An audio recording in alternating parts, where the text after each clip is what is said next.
All right, everybody, Kenny Smith, Total Force Holdings. Two things. First off, a little bit about my background for those who are unaware. I've been involved in the stick and knife fighting world since 2006.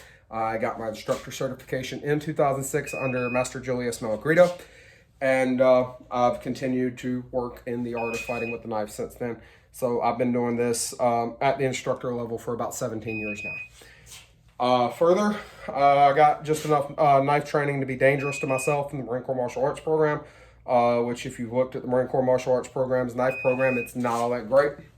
So, but yeah, like I said, that was enough to be dangerous about myself, but it was also enough to get me curious, right? Like I've always been into knives, so when I was a teenager, I started going to any seminar I could find on it and talk my dad into going to with me, which that wasn't overly hard, but nonetheless, so it's just something I've always been into. And like I said, I've been doing this at the instructor level for 17 years as of time. Well, not quite 17. It was in May, June. I think it was May of 2006. So next month, by the time of this filming, by the time this hits YouTube, as opposed to just Patreon, by the time it's for public consumption, then I'll have been doing this at the instructor level for 17 years. Second, the knife I'm going to be using in this video, the Scallywag Guardian. I didn't pay for this, okay? Craig Barhart's a friend of mine. He's the owner of Scallywag Tactical. We were doing some testing videos at one point, and I had a competing product that I carried as a backup blade in my official capacity as an armed security officer at the time. And Mike Donvito, who works for him, said I would love to get one of those blades and just break it with one of ours just to prove a point. And I looked at him and said, well, I got one in my boot. They're like, what, really? Like, yeah, you want to do it? Let's do it. And Craig said, I'll replace it or give you any one of mine that you want for it. And I was like, let's see how it does, and we'll determine how that goes. And they ended up driving one of these, not this exact one, driving one of these through that knife like a fucking nail. And he's like, so what blade do you want? And he already knew that answer, and I looked at him and I said, that? Like, not that one, but that? He was like, I figured. And I was like, just so you know, even if you said no, that one's too expensive, I was going to order one anyway. But yeah, Craig's good people. So, and just in the state of full disclosure, I didn't pay for this.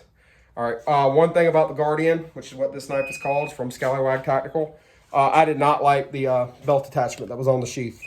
I didn't care much for that at all.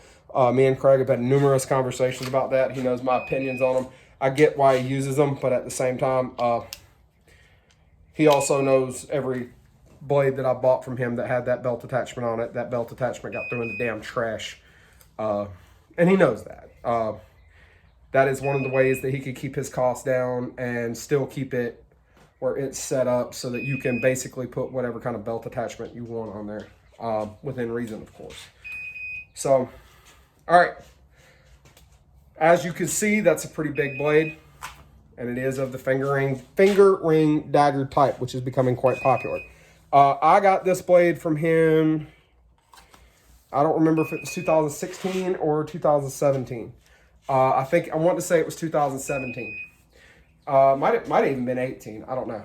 But I've had it for a few years, and I can and do carry it concealed, even though it is, as you saw, a quite good sized knife. I mean, I am not a small man, and this knife is longer than my sternum. Okay? To give you an idea, deck of cards. That's the size of the grip. From laceration to the point, about the size of a deck of cards.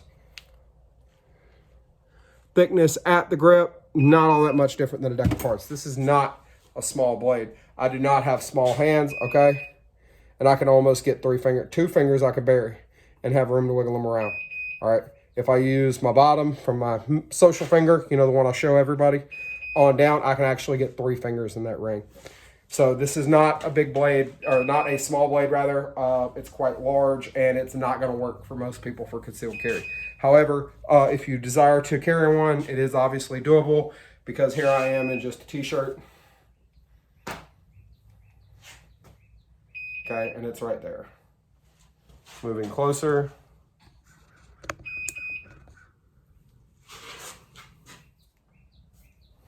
All right. It's doable, unless you're a really small person. And the only modification that I've made was to the sheath itself, where I put a soft loop with a pull the dot snap on there because honestly, that's my preferred method of attaching anything inside the waistband. All right, that's just me. I know it's old school, so am I. So how do we use these things? Well, first off, with a fingering dagger, you've got to think about a couple of things. Number one, how big is the fingering, right? Because if you have some of them, and one similar one of these that I actually really like knife, but hated the fingering, it was all I could do to get my finger all the way in there. So you want to make sure it's big enough to get one, maybe even two fingers in, okay? That way you can get a good solid grip on it. Another thing to think about if you live in a colder climate, all right, which I do advocate carrying a larger knife in colder climates. Why? Because you've got more insulation and more material that you might have to punch through to get to something important. And a longer blade will help you do that. But also if you're in that colder environment, if you're using one of these finger ring daggers, put your winter gloves on and make sure it'll still fit in there, okay? Another thing I like about this one, even though the finger ring is big, is because it's big, I can actually get on it and use it, right? Even if I can't get my finger in there. If I'm that much in a hurry, all right, I can get on it and I still have no loss of functionality. Another thing, if you have big hands like me, make certain that when you get your grip on the knife, right, that your cutting edge is not like right on top of your hand, because if your hand were to slip because you hit bone, skull, whatever, right, you don't want that nicking into you and potentially compromising your grip. So with these finger ring daggers, they're just like any other knife, right? You've got a couple of different ways you can utilize them, all right? You can use them in a forward grip. You can use them in a reverse grip. There are 3 different orientations other than that you can have. You can have an edge out orientation, whether it be reverse grip or forward grip. You can have a forward grip with the edge in or a reverse grip with the edge in. All right, and that's really it, because with these finger ring daggers, you're probably not going to be getting into any blade horizontal fairbairn grips, okay? Can you? Yeah, but I mean, that's not advisable because you don't have a cross guard, okay, at all. So if you miss and hit bone, you're going to slip right up on there and get all kind of cut to shreds, even with this pretty aggressively checkered G10 on the Scallywag Guardian, all right? So that's really all you've got. Now with your forward grip, all right, you can kind of get into a Filipino supported, but you can see how that could be problematic pretty quick. So you're looking at more of a more relaxed saber grip, right? Or a classic hammer grip, all right? With these finger ring daggers, the hammer grip makes a lot of sense, okay? The saber grip can be done though, all right? Just make sure you lay your finger down along the side, all right? And even if you got your finger in the ring, that saber grip can work quite well. Now we're going to look at the angles that a knife can run on. We're going to show the edge out, the edge in, both forward and reverse grip, and we're going to show the double edge version as well. So first off, angle 1, forward grip, edge out, high, forehand, forehand strike, high to low, angle 1. Angle 2, backhand, high to low, high to low, backhand. Angle 3, forehand, low to high.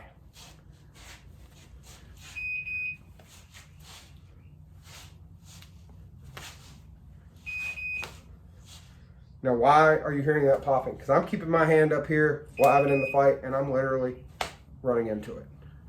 I'm just opening it up so it's flexible.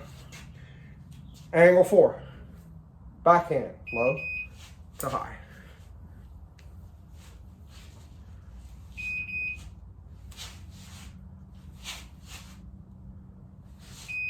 All right, angle 5, forehand, right to left.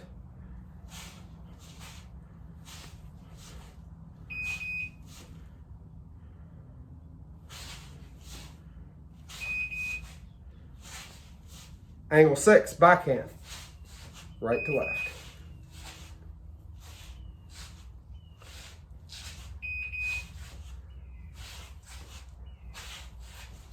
Angle 7, top to bottom.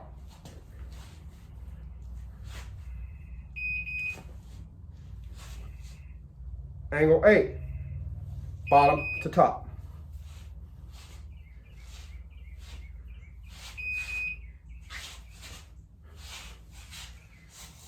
Now, with a reverse grip, edge out, angle 1.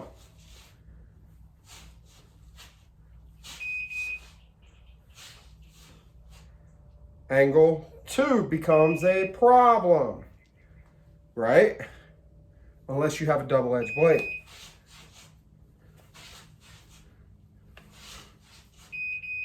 Angle 3, easy.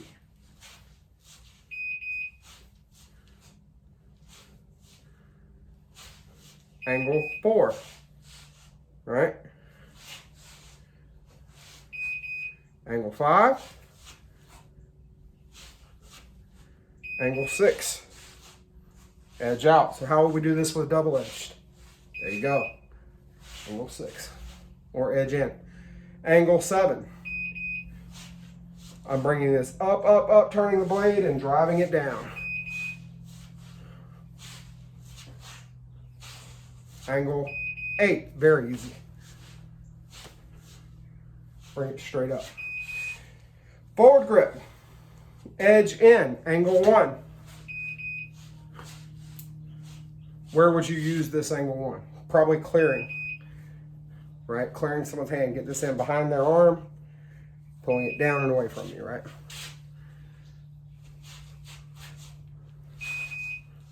Angle 2. Same thing. Sneak it behind their arm, clear it, get something else in there. Angle 3. Angle 4.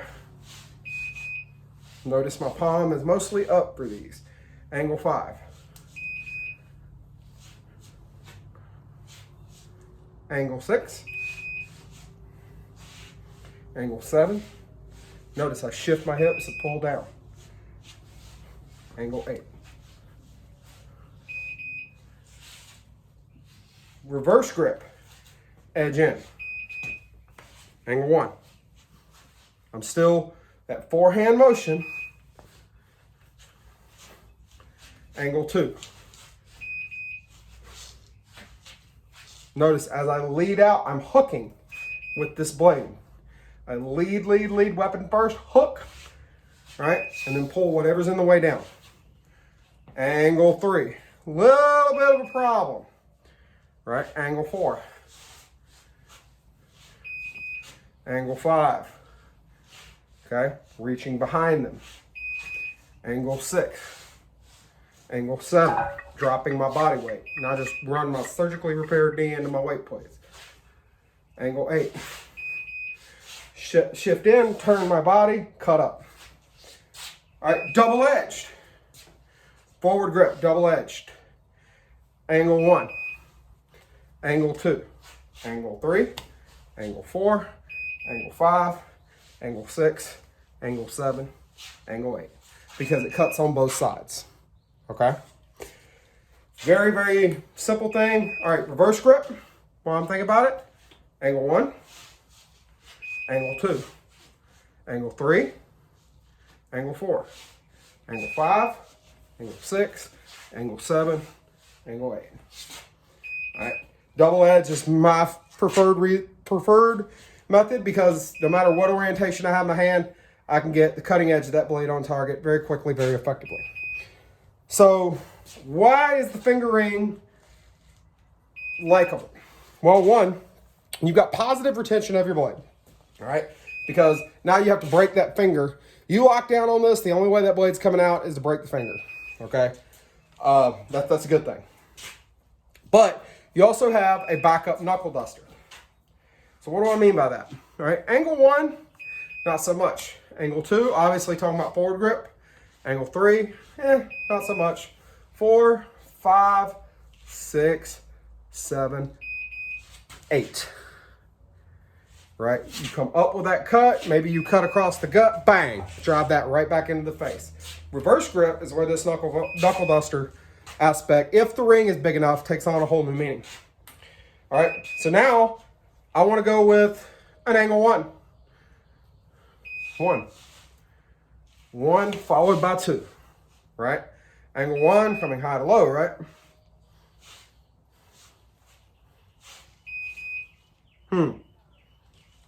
If I'm double edged, I can come back here. If not, I can tuck this blade and strike with the ring on the way up. Angle 2. Assuming double edged, same thing. Maybe I'll cut down and I can come into the diaphragm, the short rib, whatever with that knuckle duster. All right, angle 3. What if that's the strike, the setup for a thrust? Okay, angle 4, same thing. Come in across this way. Angle 5. Can I strike with that on angle 5? Yeah, for immediate reversal with angle 6. All right, striking angle 6, sure. Hit here, divert it down low, sure. Come back from an angle 6, come back across here, absolutely. Angle 7, cutting down. No real knuckle duster action there. Angle 8, right? Yeah, you can cut up and cut down. Striking down with the knuckle duster is absolutely valid. So you noticed when this reverse grip, a lot of my upper angle strikes involved hooking. So what I would be doing is I'm leading with the point, and we're gonna give an old baton new life here. I'm leading with the point, they intercept it, I hook, and then I can come back to get what I want. Okay, this is say their arm, I lead this around, hook, notice these serrations. I'm filleting it like a fish. Once that gets out of my way, I can come across and go back to getting what I want. All right, which is one of the beauties of these things. So now we're going to talk about a few different combinations you can use with this to employ it and make it effective. All right, and the cool thing is this works for just about any knife you want to carry concealed. But I am emphasizing this is primarily intended for a double-edged blade. All right, so maybe you're carrying it up here, appendix position, the same place I carry my clinch pick. But understand, because I prefer to use either a double-edged blade or a reverse grip with the edge in, that is what this is centered around, okay? So, I've got my blade concealed here. I get into it, okay, fine. We're working empty hand, boom, boom, boom. I've gotten where I can get to where I need to get to. Notice how I drew that, very much like a pistol, okay? Why? I don't need to teach you. Most people who follow my channel are like me, they're gun people, right? You probably know how to draw your weapon, right? I guarantee you went to a course somewhere and learned how to draw from a pistol carried on your hip. I don't need to teach you how to do that. But in the event some of y'all are thick-headed and need some remedial training, that's what we're gonna do. All right, as I'm fighting things off, whatever, my hand clears my garment, gets into that finger ring. I'm drawing it to a thumb pectoral index, just like I would in my pistol. Why? Because as this comes out, it turns. Just like my pistol, I want the muzzle oriented to the target as fast as possible. Same thing here. So I roll, roll, roll, get that point for focusing out, and I'm shooting a jab, just like I'm throwing a hammer fist, right? Here, come up to that thumb pectoral index. I'm gonna move close so the camera can see, squat down a little bit, something good in the focal angle. Here, notice the hook. I'm trying to stick that point in there. But why should you go ahead and train to reach out and hook? 2 reasons. If you get to something important and this digs in, you need it back. Best way to do that, if you have your edge in, rip. Or a double-edged blade, use your damn lats for pulling. Right? Get that into meat and pull it across. If your edge is forward, twist it, then pull it back, and it should pop right out the hole. Okay? You might have to retract if you're using a forward edge blade. If you're using a double edge or an edge in blade, cut out. Stick in, hook, cut out. If they bring their hands up, right, and they intercept and block your strike, hook, cut out. You have the live hand. A knife fight is not one-sided. This one's still in play. So, as I draw, hook, cut out. Draw, thrust, hook. Draw, thrust, hook, live hand strike. So one of my favorite ways to drill this is I'll get somebody to hold, and I don't have anybody here to do it right now, to hold a focus mitt, and we'll use a training knife for safety's sake, to hold a bar, right? Usually that baton. Click, bang. What does that get you used to? Hook, pull, hit. To give them something to think about and possibly open up another target. right? So that one's simple. Blade comes out, hook, hit. Thrust, hook, hit. Thrust, hook, hit. Next one, re-emphasizing the blade. Thrust, hook, hit, thrust. Notice how that one went low line. If I, like, look, I'm not backing up to give you ground unless I absolutely have to. I took that ground, it's mine, you can't have it back. Retreat is not a desirable alternative once leather is flying, all right?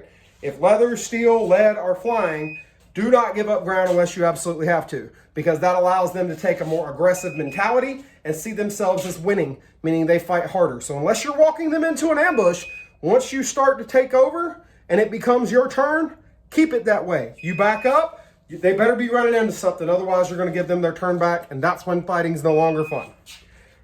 Right? So you're moving forward onto this. The concept of cycling, touch, hit, touch, hit. Ideally, this would be done where the hit hand had the blade in it, but that doesn't always work out that way.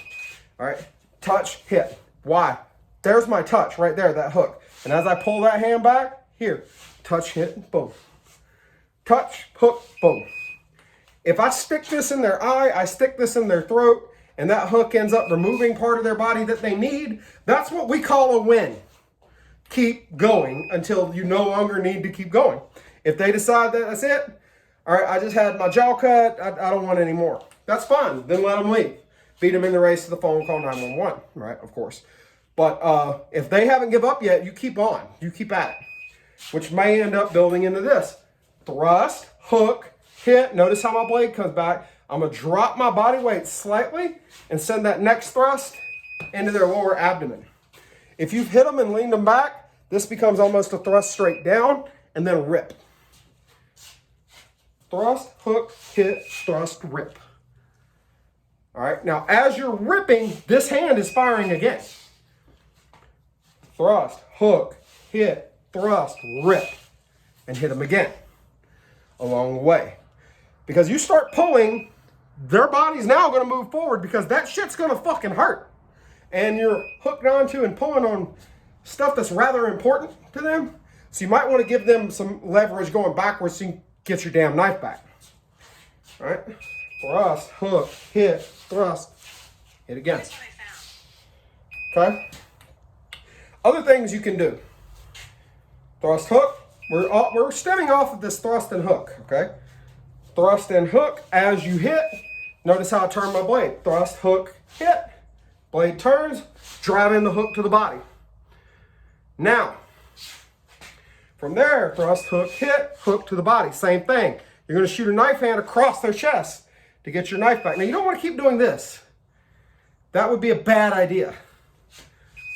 Thrust, hook, hit. Here. Notice how I step back and turn my blade. Okay? If you have a forward edge blade, that initial low thrust has to turn to rip down. All right, catch that.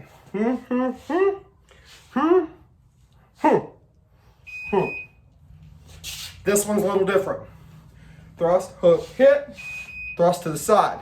If I have an edge in blade, I take a half step back to clear my abdomen and rip it out and get ready to do it again. If I have an edge out blade, thrust, hook, hit, hook in, I have to turn this blade and punch out, which then means my follow-up is there. What if you have got them backed up and maybe maybe you don't necessarily want to go to the abdomen, okay, for one reason or another? I don't know. Maybe they're really big and you don't doubt your ability of your knife to reach anything vital. What if you want to go low? That same combination works down low. Now, ideally, I would squat my body low enough to make sure that happens. But I don't know if I can do that and stay on camera. So I'm going to adjust my camera a little bit. There we go. Now I should be able to. Thrust, hook, hit. Drop my body. Rip out. Now I can go to the abdomen if I need to. All right? These things are especially brutal. But remember, you're using it to save your life. Next thing. If you've got this blade in a reverse grip, because again, that's what I like. And let's say someone throws like more of a looping type of punch. Maybe they're trying to cut you with their own knife. That's why you pulled this one out in the first place. Step to your zero pressure angle. Why am I stepping to my right? Well, because most people swing weapons with their right hand. As a result, the zero pressure angle is to their left, i.e. your right. Stepping to that zero pressure angle, I'm not stepping like this. I'm not stepping laterally. I'm stepping obliquely. All right, I'm stepping forward to the right for a couple of reasons, right? If I stand, trying to get to where I'm centered, okay, if I take one lateral step to my right, you can still see my left shoulder, correct? So you can see that much of me. Now I'm even with this corner, same place I was last time. I'm gonna take one step to the 45-degree angle and to my right. That's a couple inches less, right? So I get a little bit more offset, and I also buy myself time because I have to turn that much more. But more importantly, I'm moving further away from the sharp or hard thing they're trying to hit me with. It might not be a knife, but make no mistake, this Maglight's a deadly weapon. If someone's swinging it at you, yeah, you need to do something about it. So I'm stepping off to that zero pressure angle, and I'm trying to intercept their arm, all right, with the back of this one. At the same time, I'm coming across to zing it. Even if this is not a double-edged blade, all right, if this is a edge forward blade, I mean, you're ripping that bicep to shreds, all right? If it's not, you're zinging it. You're giving them a shot right in here in the middle of the bicep, which there's a nerve bundle there that a lot of people that I've hit there for various reasons, they just grab there, tend to be pretty responsive to. But understand, pressure points, some of them are striking points, some of them are rub points. There's all different ways to affect them. Different people are affected by different pressure points and different motions, or just not responsive to that pressure point at all. So that's not necessarily something to be relied on. Still, you're giving it the biomechanical shock, right? You're hitting the biomechanical structure and shocking it with the steel of that blade or aluminum or whatever it is. Now, once you hit it, you're gonna reach over and hook again. Even if it's a single-edged blade, all right? If it's an edge-in blade or double-edged blade, when you pull this down and back to their body, you're gonna cut into their arm. All right, now you step through and thrust. Zero pressure angle, step, hook, cut down, step through, and thrust. If it's an edge out blade, you've cut the bicep, the stomach, and the thrust. If it's an edge in blade, you cut the tricep and got your thrust. If it's a double edge blade, you've cut the bicep, the tricep, the stomach, and the thrust. Well, how to get your blade back? Pull through and thrust again. What if it's edge out? Twist it, pull it back. All right, that's just some simple stuff there. Okay, but these things are very useful, very brutal, very effective. All right, and if your jurisdiction allows you to carry a fixed blade knife, one of these finger ring daggers is actually a pretty good start. So we're gonna hit one more side of this. All right, standard grip. That same last combination we had. If you're in that standard grip, right? We're gonna go through that same series of combinations again. Fuck it, why not? This comes up, thrust. Again, just like your jab or drawing your pistol. Thumb, pectoral, index, thrust. Thumb, pectoral, index, and thrust. Can you hook with it? Yeah. What about the follow-up?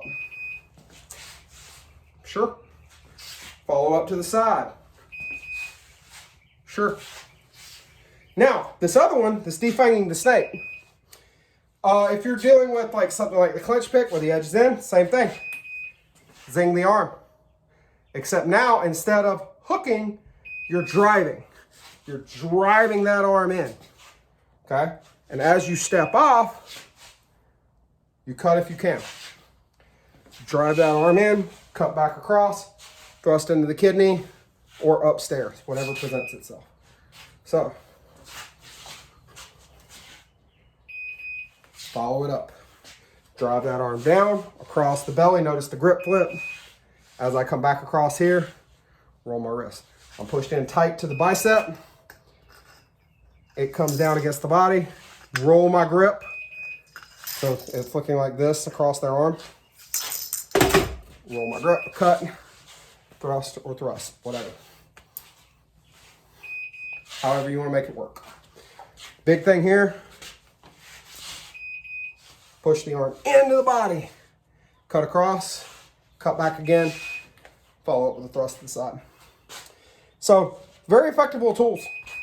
I've been saying for years, if you can only carry one weapon, or at least if it was me, I'd rather have my knife. Because let's be real, I'm a sneaky bastard, I'm an aggressive bastard. Put those two together and I can get any gun I want with my knife, okay? And it's quiet. Plus, this thing does things in the infighting realm when you're close enough to grapple that firearms just have a hard time dealing with. Because once I get this in my hand and get that in my finger in the ring there, this is dangerous everywhere it points. I don't have to worry about making sure my muzzle's on you. I don't have to worry about my clothing items or a contact shot knocking the weapon out of battery. I don't have to worry about my clothing items interfering with the operation of the slide.